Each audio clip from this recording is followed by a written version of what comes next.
யார் திரிஷா விமர்சனம் பண்ணாங்களோ அவங்க தான் மன்னிப்பு கேட்கணும். திரிஷா மன்னிப்பு கேட்குற மாதிரி வழக்கறிஞரை வச்சு நான் பொதுவான ஆள், எல்லா கட்சியும் எனக்கு வேண்டியது, அசிங்கமாக பேசணும்னா அவர் என்ன சொல்லுவார்? என்ன அப்படி பேசுகிறேன்னு சொல்லி எதாவது எடுத்து கொண்டாந்து அடித்து சண்டை வந்துடுவார். அப்போ நீங்கள் இப்படியெல்லாம் பேசக்கூடாது. அந்த வக்கீலே அவங்க வக்கீலாம் இல்லையான்றது உங்களுக்கு எப்படி தெரியும்? நான் த்ரிஷா தரப்புலேருந்து தான் பேசுகிறேன் அப்படின்னு யார் சொன்னா உங்களுக்கு? ஏன் அந்த அம்மாவுக்கு வந்து வாய் இல்லையா, கை இல்லையா? ஒரு மாநில தலைவர்ன்ற ஒரு மரியாதைக்கு கூட அவங்க சரி, அப்போ வேற ஒரு மாநில தலைவர் கூப்பிட்டு அசிங்கமாக ஐயோ விடுவோமா த்ரிஷாவை? ஃபியூச்சரில் நான் இந்த கட்சியில் பொறுப்புக்கு வந்தால் கூட நீங்கள் ஏன்டையும் வந்து கூட்டணி பேச வேண்டிய நிலை வரலாம். கல்யாணம் ஆகாத பெண் த்ரிஷா, வயசாகலாம். இப்போ உங்களுக்கெல்லாம் சித்தி வயசு இருக்கும், வயசாகிருக்கலாம். ஆனால் ஒரு இளம் பெண் தானே.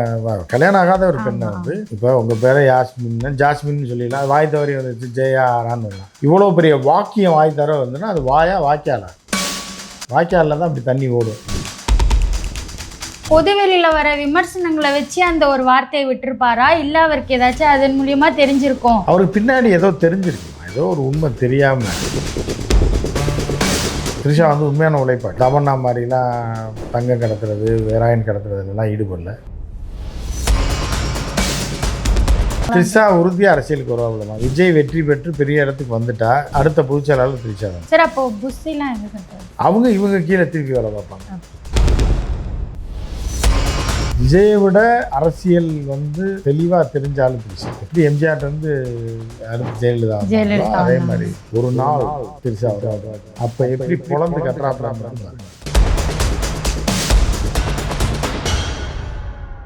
காந்தம் மீடியா நேயர்களுக்கு வணக்கம். நான் உங்கள் விஜயாஸ்மின். இன்னைக்கு நம்ம கூட பத்திரிகையாளர் உமாபதி சார் அவர்கள் தான் இருக்காரு. வணக்கம் சார். வணக்கம்மா. எப்படி சார் இருக்கீங்க? நல்லா இருக்கேம்மா. இவ்வளோ நாள் டிவிக்கே த்ரிஷா சம்மந்தப்பட்டு நிறைய விமர்சனங்கள், நிறைய பேச்சுக்கள்லாம் வந்துட்டு இருந்துச்சு.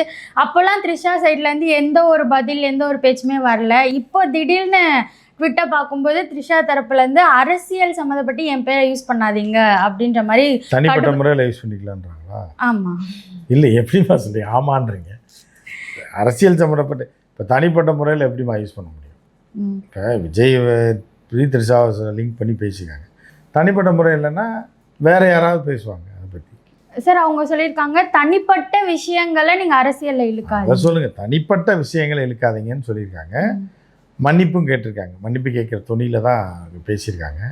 யார் த்ரிஷா விமர்சனம் பண்ணாங்களோ அவங்க தான் மன்னிப்பு கேட்கணும். த்ரிஷா மன்னிப்பு கேட்குற மாதிரி வழக்கறிஞரை வச்சு நான் பொதுவான ஆள், எல்லா கட்சியும் எனக்கு வேண்டியது, எல்லாருமே எனக்கு பிடிச்சவங்க தான் அப்படின்னு பேசுகிறது வந்து ஒரு வகையில் நான் அது ஒரு பக்கம் சொன்னது மாதிரி இல்லை. ஃப்யூச்சரில் நான் இந்த கட்சியில் பொறுப்புக்கு வந்தால் கூட நீங்கள் ஏன்டையும் வந்து கூட்டணி பேச வேண்டிய நிலை வரலாம். அதனால் நீங்கள் பார்த்துங்க, எதுக்கு நம்மெல்லாம் ஒன்றுக்குள்ளே ஒன்றுன்னு சொல்கிற மாதிரி தான் இருக்குது அந்த அறிக்கை. பார்த்தீங்களா இல்லையா? ஆனால் சார், த்ரிஷா அவங்களோட அட்வொகேட் சைட்லேருந்து த்ரிஷாவுக்கு வந்து அரசியல் ஆசை கிடையாது, அரசியலில் வரமாட்டாங்க, அப்படி இருக்கும்போது இவங்க பேரை இழுக்காதீங்க அப்படின்ற மாதிரியான. அதை இப்போ இல்லைன்றாரு. இப்போன்ற வார்த்தையை சரியாக டைப் பண்ணாமல் இருப்பாங்க. இப்போ இல்லைன்றது இருக்காங்க. அந்த வழக்கறிஞரே அவருடைய மூலத்தை யாருன்னு தோணுனீங்க அப்படின்னா அது அங்கே போய் நிற்கும். இங்கே டிவிகேல போய் நிற்கும். டிவிகேயை சேர்ந்த ஒருவருடைய ஜூனியர் தான் வக்கீலோட. ஒரே சீனியர்கிட்ட 2 பேர் வேலை பார்க்குறாங்க. அதில் டிவிகே வக்கீல் அந்த அப்படி பிரிஞ்சு போயிடுறாரு, த்ரிஷா வக்கீல் இப்படி பிரிஞ்சு வந்துடுறாரு. ஸோ அப்படி இருக்கும்போது அந்த அறிக்கையை வந்து எப்படின்னா, இது வரைக்கும் அமெரிக்காவில் தான் இந்த மாதிரிலாம் நடக்கும். கிளைண்ட் ஃபார் மை கிளைண்ட் அப்படின்னு சொல்லி அறிக்கை கொடுப்பாங்க. இல்லைன்னா ஏன் அந்த அம்மாவுக்கு வந்து வாய் இல்லையா, கை இல்லையா, பிஆர்ஓ வச்சு அறிக்கை கொடுக்க முடியுதான்னு வழக்கம் போல். காந்தராஜ் அவர்கள் ஏதோ பேசிட்டாருன்னு சொல்லி ஆவின்னு கொதிச்சாங்களே, சினிமாக்காரன் பூரா கொதிச்சான். இப்போ கொதிக்க சொல்லுங்க பார்ப்போம். ஏன் கொதிக்கலை? யாருமே பாஜகவில் உள்ள தெய்வத்தாய் குஷ்பு, அதே மாதிரி பெண்களுக்காகவே இந்த வாழ்நாள் ஃபுல்லாக ஒரு மெழுகுவர்த்தியாக உருகிக்கிட்டு இருக்க யார், நம்ம கோவை எம்எல்ஏ வானதி சீனிவாசன், பாரதிய ஜனதா பெண்கள் பிரிவோட அகில இந்திய தலைவி, யாருமே வாய் திறக்கலையே. அவர்களுக்கு எல்லாம் அப்போ த்ரிஷாவுக்கு வந்தால் ரத்தம், இவங்களுக்கு வந்தால் ரத்தம், த்ரிஷாவுக்கு வந்தால் தக்காளி சட்னியா? அப்படி தானே அர்த்தம். த்ரிஷாவுக்கு ஒரு ஆபத்துன்னு கொதிச்சிருக்கணும்ல. அது ஒரு பெண்ணாக தானே பார்க்கணும். த்ரிஷா ஏன் பார்க்கல அப்படின்ற ஒரு கேள்வி எழுது. வாயவே திறக்கலை. பிஜேபிக்காரன் ஒருத்த வாய் திறக்கலை பெண்கள். அதே மாதிரி வேறு கட்சிக்காரங்களும் வாய் திறக்கலை.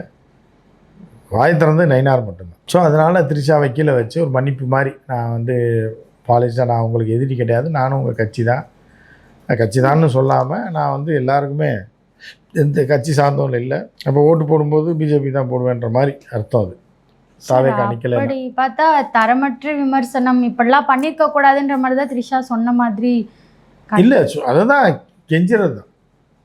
அதுவும் இப்போ ஒருத்தர் அசிங்கமாக பேசணும்னா அவர் என்ன சொல்லுவார், என்ன அப்படி பேசுகிறேன்னு சொல்லி எதாவது எடுத்து ஒன்றை அடித்து சண்டை வந்துடுவாங்க.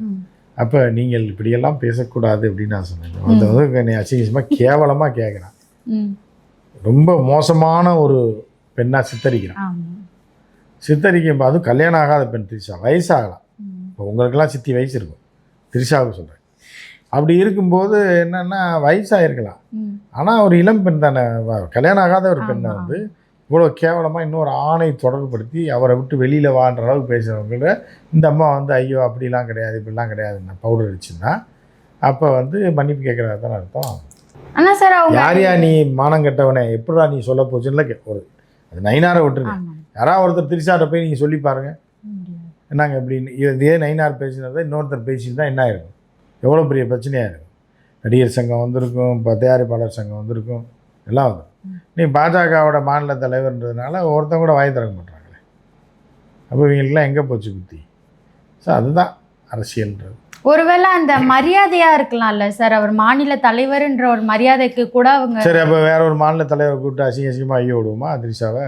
மாநில தலைவர் இல்லாதவர் வஞ்சிடலாம், இல்லை வேற ஒரு மாநில தலைவர் வஞ்சா விட்டுருவீங்களா? ஆளுங்கட்சியில் இருக்காங்க, அவன் என்ன அவர் என்ன பெரிய மாநில தலைவர்? இப்போ போன வருஷம் எங்கே இருந்தார் அவர்? அவன் ஒரு பிஜேபி மாநில தலைவர்னா அவனை எப்படி அசிங்கமாக பேசினாலும் விட்டுருவாங்களா? அப்படியா சொல்ல வரீங்க? இல்லை அப்புறம் என்ன சார். ஆனால் இப்போ கொந்தளிச்சிருக்காங்கன்றதை பார்க்குறத தாண்டி அவங்க இதுக்கு முன்னாடி வாயவே திறக்கலை. எவ்வளோ பேர் பேசி எவ்வளோ பேர் விமர்சனம் பண்ணும்போது அப்போல்லாம் பேசாத த்ரிஷா இப்போ ஏன் பேசியிருக்காங்க அப்படின்ற ஒரு கேள்வி இருக்குல்ல. அது இப்போ அவங்களுக்கு தோணி இருக்கும். வக்கீல் அது அவங்க பேசல, அவங்க வக்கீல் தானே பேசியிருக்காரு. அந்த வக்கீலே அவங்க வக்கீலா இல்லையான்றது உங்களுக்கு எப்படி தெரியும்? யாரோ ஒரு வக்கீல் ஒரு அறிக்கையை கொடுத்தா இதுக்கும் பேசலை அதுக்கும் பேசாத ஒரு ஆள் அவங்க சொல்லி தான் பண்ணாங்கன்னு எப்படி இருக்கும்? ஆனால் த்ரிஷா தரப்புலேருந்து தான் பேச அப்படின்னு யார் சொன்னா? உங்களுக்கு ஒரு வக்கீல் தானே சொன்னார். த்ரிஷா சொல்லல, த்ரிஷா அம்மா சொன்னாங்களா? அப்புறம் என்ன? அப்போ இதுவும் த்ரிஷா சொல்லியிருக்க வாய்ப்பு இல்லைன்னு சொல்லுங்க. இல்லை, த்ரிஷா சொல்லியிருக்கிற வாய்ப்பு இல்லை. வாய்ப்பு இருக்கா இல்லையான்றத மக்கள் தானே சொல்லுவோம். த்ரிஷா ஓப்பனாக வந்து நான் என் வக்கீல் தான் இவருன்னு சொல்லட்டும். அதுதான் எவனோ ஒருத்தன் எவனோ சொல்லிட்டான்ற மாதிரி பாட்டு காமிக்கிறதுக்கு தான் அதெல்லாம். எனக்கு சம்மந்தம் இல்லாத விஷயத்தில் என் பேரை சேர்க்காதீங்கன்னு ஒரு பக்கம் சொன்னாங்க. இன்னொன்று என் பர்சனல் விஷயங்கள்லாம் அரசியலில் சேர்க்காதீங்க அப்படின்ற மாதிரி சொல்லியிருக்க மாதிரி வந்திருக்கு. எதை தான் சரி எடுத்துக்கலாம் இந்த விஷயம்? இல்லை, அது அவங்களுக்கு என்ன, அவங்க வக்கீலுக்கு என்ன தெரியுமோ அதை கொடுத்துருக்காப்புல. ஸோ அவர் என்ன சொல்ல வர்றாருன்னா, என் பர்சனலாக இருக்கவங்க பேசுங்க, அரசியல்னா அரசியலாக இருக்கவங்க பேசுங்க. இப்போ ஒரு நடிகர் பேசிட்டாருன்னா அது வேறு மாதிரி ஆயிடும். தெரிஞ்ச அவங்க ஃப்ரெண்டுக்குள்ளேயே ஒரு நடிகர் இருப்பார், பேசிட்டாருன்னா அது வேறு. ஏன்னா அரசியலுக்குள்ளே இழுக்காதீங்கன்ற, அரசியல்வாதிகள் நீங்கள் பேச எந்த அருகதையும் கிடையாது, அரசியலுக்குள்ளே இருக்காதீங்க அப்படின்றத அவர் சொல்கிறார். சரி, இந்த விஷயம் நடந்து முடிஞ்சதுக்கப்புறம் நயினார் நாகேந்திரன் அவர் வந்து மன்னிப்பு வருத்தப்பட்டார். மன்னிப்பு கேட்ட மாதிரியும் தெரியல, வருத்தப்பட்டு சொல்லியிருக்காரு. வாய் தவறி வருத்தப்பட்டு சொன்னான்னு உங்களுக்கு எப்படி தெரியும் சார்? பேட்டி கொடுத்துருக்காரு சார். என்ன சொல்லியிருக்காரு? அந்த மாதிரி அது வாய் தவறி வந்த வார்த்தை, அதுக்கு நான் வருந்துகிறேன். வாய் தவறி ஒரு வார்த்தை வரும். இப்போ உங்கள் பேரை ஜாஸ்மின்னு சொல்லிடலாம், வாய் தவறி வந்துச்சு ஜெயாரான்னு வரலாம். இவ்வளோ பெரிய வாக்கியம் வாய் தர வந்துன்னா அது வாயா வாய்க்காலில் தான் அப்படி தண்ணி ஓடும் மாலாங்கண்ணியாக, வாயில் அவ்வளோ இது வராது. அது மாதிரி தவறி சொல்கிறேன்னா ஒரு வார்த்தை ஒரு வேர்டு வேணால் மாறும், ஒரு சென்டென்ஸே மாறுமா, ஒரு கண்டென்ட்டே மாறுமா வாய் தவறி? அப்போ வந்து இப்போ திடீர்னு மோடி அப்படி சொல்லிடுவார் அவர், இல்லை அவங்க கட்சியில் இருக்க பெண்கள் யாரையா சொல்லிடுவாரா வாய் தவறி? சொல்ல மாட்டார்ல. டாஸ்மாக் கணக்கு பார்க்குறாரு, பாரு கணக்கு, அதுக்கு தப்பாக பார்த்துருவாரா வாய் கண் தவறி கை தவறி பார்க்க மாட்டார்ல. அப்புறம் இது மட்டும் எப்படி வாய் தவறி வருது? ஸோ அதனால் வைய வேண்டிய வஞ்சிட்டா அப்புறம் பார்த்துக்க ஒழுங்காரு, உன்னை எங்கே செக் வைக்க மாட்டான் அங்கே தான் வைப்போன்ற மாதிரி மிரட்டிட்டு விஜயம் பார்த்துட்டு பார்ப்பேன் நீ ஏன் ஒன்று கொடுத்துருமா, நான் எப்படி கொடுத்து? சரி, ஒரு வக்கீலை கொடுத்து நான் அனுப்புகிறேன், அவரை வச்சு எதையாக கொடுத்து விடு.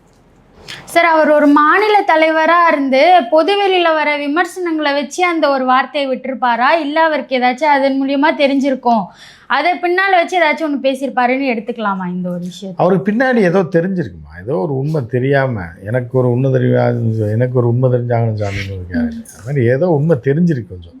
த்ரிஷாவையும் விஜய் சம்பந்தம் அதுதான் தெரியல, ஏதோ தெரிஞ்சிருக்கு. புரியுதா அவங்களுக்கு?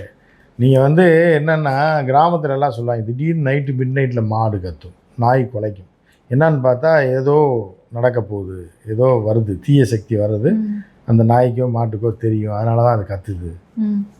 அப்படின்னு சொல்லுவாங்க. ஒரு பேய் பிசாசுன்னு சொல்லுவாங்கள்ல, ஏதோ ஒன்று ஒரு ஆய்வு உலாவுதுன்னா அந்த மாடு கத்துது, இந்த நாய் குலைக்குது அப்படின்னாங்க.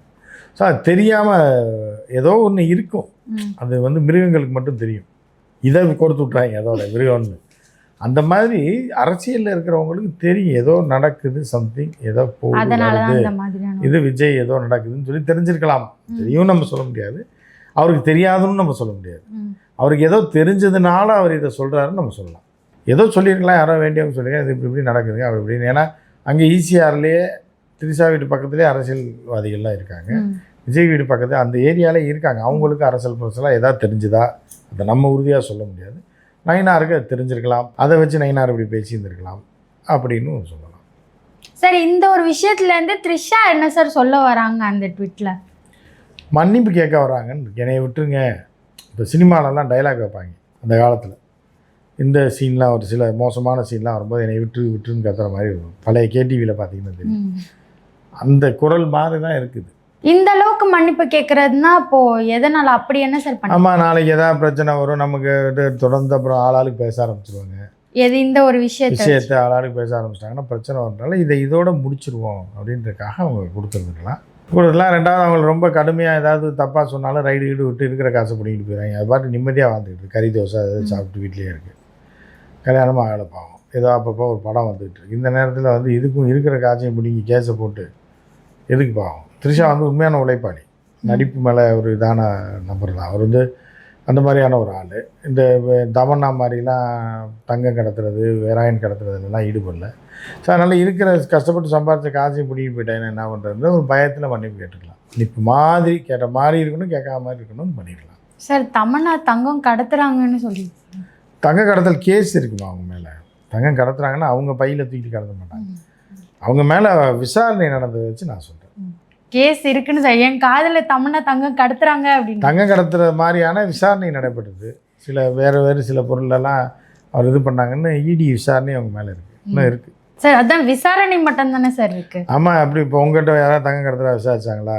இல்லை, ஏன் அந்த மாதிரிலாம் நான் சம்மந்தம் இல்லை. அப்போ சம்மந்தம் இருக்க மாதிரி இருந்ததுன்னா விசாரிப்பாங்க. அப்படிதான் சார். இப்போ இதை வச்சு த்ரிஷா அவங்க அரசியலுக்கு வருவாங்களா வரமாட்டாங்களா? த்ரிஷா உறுதியாக அரசியலுக்கு வருவாங்களா? விஜய் வெற்றி பெற்று பெரிய இடத்துக்கு வந்துட்டா அடுத்த பொதுச்செயலாளர் த்ரிஷா தான் கண்டிப்பாக. அது எழுதி வச்சுருக்காங்க சார். அப்போ புஸ்ஸிலாம் எங்கே சார் அவங்க இவங்க கீழே திருப்பி வேலை பார்ப்பாங்க.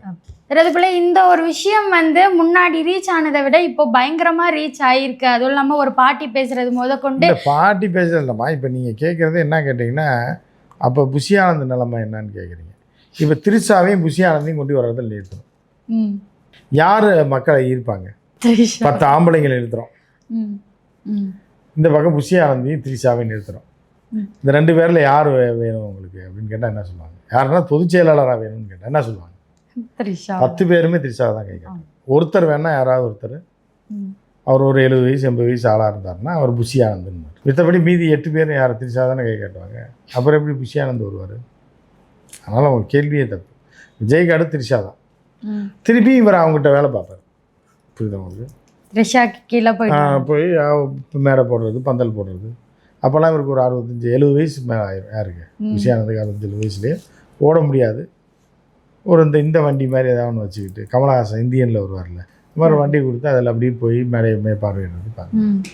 சார் விஜய்க்கு புஷி ஆனந்த் மேலே எவ்வளோ பாசம் இருக்குது இப்போ இருக்குமா? அதே இது த்ரிஷாக்கு புஷி ஆனந்த் மேலே பாசம் இருந்தால் தப்பாக போயிடுமா? புரியுதா? ரொம்ப பிரியமாக இருக்காங்க, எப்போவுமே கூடயே இருக்காரு அப்படின்னா தப்பாக போயிடும். ஆனால் விஜய் கூட எப்போவுமே புஷி ஆனந்த் இருக்காருன்னா தப்பாக போகாது. அதனால் நீங்கள் வார்த்தையை மாற்றி சொல்லுங்கள். சரி, இந்த காலத்தில் அது கூட தப்பாக போகும்ல சார்? தப்பாக போகும், இருக்கலாம், ஒன்றும் பிரச்சனை இல்லை. இருந்தாலும் வந்து இப்போ விஜயை ரசிக்கிறவங்க த்ரிஷாவையும் தான் ரசிப்பாங்க, த்ரிஷாவை ரசிக்கிறவங்க விஜயை ரசிப்பாங்க. ஏன்னா 2 பேரும் தான் ஒன்றா ஆடுறாங்க டான்ஸ். இந்த இவங்க ஆடுறது சரியில்லை, அவங்க ஆடுறது நல்லா இல்லைன்னு பிரித்து பார்க்க முடியாது. ஸோ அந்த மாதிரி தான் புஷி ஆனந்த் அந்த 2 பேரையும் தான் ரசிச்சிருப்பார். விஜய் கட்சி ஆரம்பிச்சதுனால கூட இருக்காரு, அடுத்து த்ரிஷா வந்தால் அவங்க பின்னாடி வழி தோன்றலாம் போயிடுவார். ஆனால் சரி, இப்போ நடக்கிறது எல்லாமே முக்கால்வாசி விஜய் புஷி சொல்றது கேட்டுதான் பண்றாருன்னு இருக்கு. த்ரிஷா வந்ததுக்கு அப்புறம் அதெல்லாம் மாறிடும்ல சார்? த்ரிஷா அவங்க யாராவது ஒருத்தர் வச்சிருப்பாங்க, அவங்க சொல்றதை அவங்க கேட்பாங்க. அதுக்கு என்ன, இவரை சொல்றது தான் அவங்க கேட்பாங்கன்னு எப்படி? இல்லை சார், த்ரிஷா அவங்க வந்து 10 வருஷம் சினிமாக்குள்ள வந்து ஸ்டார்டிங்லேயே நான் சிஎம் ஆகணும்னு சொன்னவங்க. அவங்க நல்ல அரசியல்லாம் புரிஞ்சுக்கிட்டு தெளிவாக வந்து விஜயை விட அரசியல் வந்து தெளிவாக தெரிஞ்சாலும் த்ரிஷா அது நீங்கள் த்ரிஷா வெளியே வரும்போது தான் உங்களுக்கு தெரியும்.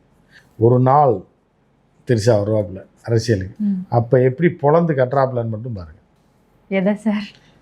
ஸ்பீச்சு, பேப்பரே பார்க்காம இப்படி பேசுகிறாப்புலன்னு மட்டும் நீங்கள் பார்க்க தான் போகிறீங்க. உங்கள் வயசுக்கு நீங்கள் கட்டாயம் பார்ப்பீங்க. சார் இப்போ விஜயே பேப்பர் பார்க்காம பேச ஸ்டார்ட் பண்ணிட்டார்ல சார். அடியில் இருக்குமா பேப்பர்? நீ இங்கேருந்து பார்க்கும்போது பார்க்காத மாதிரி தான் இருக்கும். அப்போ த்ரிஷா வந்தால் ஒரு பெரிய சேஞ்ச் கட்டாயம் இருக்குது. சிஎம்ஏ ஆகிடுவார் விஜய். விஜய் சிஎம் ஆறாரா இல்லையா? த்ரிஷா ட்ரை பண்ணுவாங்க. த்ரிஷா விஜயே அடிச்செல்லாம் கிடையாது, அவங்க வாங்கிடுவார். எப்படி எம்ஜிஆர் வந்து அடுத்து ஜெயலலிதா அதே மாதிரி விஜய் வந்து இருக்கும்போதே அந்த பவரை பாதி வந்து த்ரிஷாக்கு தான் இருக்கும். அரசியலில் இறங்கினா அப்புறம் ஆட்டோமேட்டிக்காக வர வர வர அப்புறம் இவர் கைப்பற்றிடுறாரு. சார் கடைசியாக இந்த ஒரு விஷயம் வந்து இப்போ த்ரிஷா ட்விட் போட்டது, நயினார் பேசினது எல்லாமே பயங்கரமாக சோஷியல் மீடியாவில் வைரல் ஆகிட்டு இருக்கு. இந்த ஒரு விஷயம் விஜய் அவர்களை எந்த அளவுக்கு பாதிக்குமா? விஜய் வந்து இப்போ அதாவது சில விஷயங்கள் உண்மையே ஒருத்தர் சொல்கிறாரு அப்படின்ற மாதிரி கூட எடுத்துக்கலாம், இல்லைன்னு எடுத்துக்கலாம். அது அவங்களுக்கு தான் தெரியும், நம்ம சொல்லக்கூடாது, நமக்கும் தெரியாது. நயினாருக்கு ஏதோ தெரிஞ்சிருக்கு, அவர் சொல்லியிருக்காரு. அப்புறம் சரி ஒரு பெண்ணை போய் எதுக்கு இழுக்கணும்னு வேணாம், இந்தம்மா மன்னிப்பு கேட்டு இறங்கி வையா விட்டுருங்க, என்னையை போட்டு இழுக்காதீங்க அப்படின்னு வச்சுருக்கேன். ஆனால் பிற்காலத்தில் பழி வாங்கும். அன்னைக்கு த்ரிஷா வரும்போது அந்த வடிவேல் சொல்லுவாப்புல, விட்றா அவன் என்னைக்கா இருந்தாலும் நம்ம இடத்துக்கு தாண்டா வருவான், ஆனால் நம்ம அடிக்கிறப்ப அவன் பேசவே மாட்டான்டா அப்படின்னு ஒரு காமெடி வரும் தெரியுமா? அந்த மாதிரி தான். ஏன்னா அவன் செத்துருவான் அப்படின்ற மாதிரி தான் த்ரிஷா நினைப்பாப்புல. நீ அடிக்கிறப்ப நான் இருக்கேன், நான் அடிக்கிறப்ப நீ பதவியிலே அரசியலே இருக்க மாட்டேன்னு சொல்லி நினச்சிருக்கேன் நயினாரை பார்த்து. தாண்டி அவர் வந்து 30% ஓட்டு இருக்கு அப்படின்லாம் சொல்லியிருக்காரு. அப்பவும் பேசாமல் இருக்காரு விஜய் அப்படின்னு. இல்லை, விஜய் எதுக்கு பேசணும்? விஜய் அவர் பாட்டு வீட்டில் இருக்காரு, அவரையும் போய் தோன்றீங்க நீங்கள். இவர் என்னத்தையும் சொல்கிறக்கா விஜய் என்ன பண்ண முடியும் சார்? என்ன சார் 30% ஓட்டு வச்சிருக்காரு, அதுவும் இந்த மாதிரியான விஷயம் விஜய் சார் யார் சொல்கிறா அப்படின்னு? அவர் தான் சார் சொல்கிறாரு. அது அவர் தானே சொன்னார். நாதஸ் திருந்திட்டேன்னு யார் சொல்கிறா? நாதஸே சொல்கிறான் அப்படின்றக்காக தான். வேறு யாராவது சொன்னால் தான் இது பண்ண முடியும். யாஸ்மின் நல்லா பேட்டி எடுக்கிறாங்க அப்படின்னு சொல்லி வேறு யாராவது சொல்லணும். யாஸ்மின் நல்லா பேட்டி எடுப்பாங்க அப்படின்னு சொல்லி யார் சொன்னாலும் யாஸ்மினே சொல்லிச்சு அப்படின்னா எப்படி அது அது சரியாக இல்லை. ஸோ அந்த மாதிரி தான் இது. அவங்களே சொல்லிட்டாங்கன்னா என்ன இருக்குது, அடுத்தவங்க சொல்லணும், அந்த அளவுக்கு உழைக்கணும். வேறு கட்சிக்காரங்க விஜய்க்கு 30% வாக்கு இருக்குது அப்படின்னு சொல்லிட்டாங்கன்னா ஓகே, விஜயே சொன்னார்னா எப்படி இது பண்ண முடியும்? அவருக்கு அது சந்தோஷமாக இருக்கும். சார் இப்படியே பர்சன்டேஜ் அவங்களோட டிவிகே சைட்லேருந்தே அவங்களே ஏற்றிட்டு போகிறாங்க, தெளிவுபடுத்தாமல் பேசிகிட்டே போகிறாங்களா சார்? எந்த கான்ஃபிடென்ட்டில் அவங்க இதெல்லாம் சொல்லிட்டு இது பண்ணிட்டு? எந்த கான்ஃபிடென்ட்? அவங்க எல்லாருக்கும் ஒரு கான்ஃபிடென்ட், செல்ஃப் கான்ஃபிடென்ட் வேணும். விஜய் அந்த கான்ஃபிடென்ட்டை ஊட்டுறாரு, அதனால அவங்க சொல்லிட்டு இருக்காங்க. டிவிகே சம்மந்தப்பட்ட நிறைய விஷயங்களை பகிர்ந்ததுக்கு நன்றி. நன்றி, வணக்கம்.